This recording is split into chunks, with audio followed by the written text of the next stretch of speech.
नमस्कार दोस्तों, स्वागत है मेरे YouTube चैनल ज्ञान मंत्र में।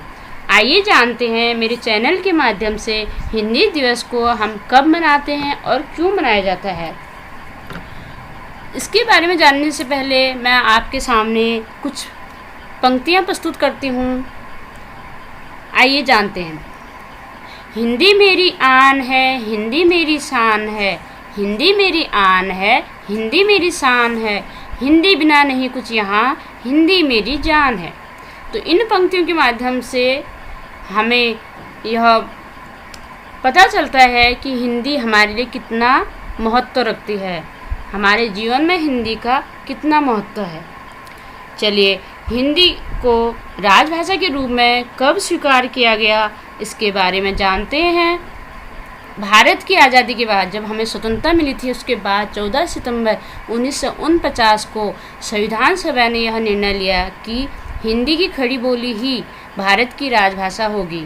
हिंदी को हर क्षेत्र में प्रसारित करने के लिए राष्ट्रभाषा प्रचार समिति वर्धा के अनुरोध पर सन 1953 से संपूर्ण भारत में प्रति वर्ष 14 सितंबर को हिंदी दिवस के रूप में मनाया जाता है।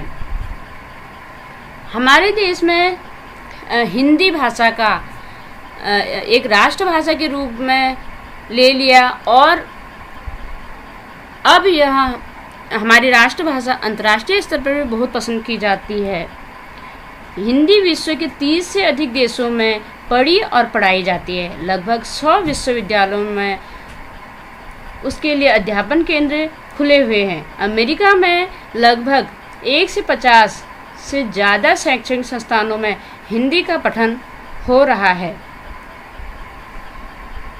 तो हम इसका कारण यह है कि हमारी भाषा हमारे देश की संस्कृति और संस्कारों का प्रतिबिंब है। हमें हिंदी भाषा का सम्मान करना चाहिए।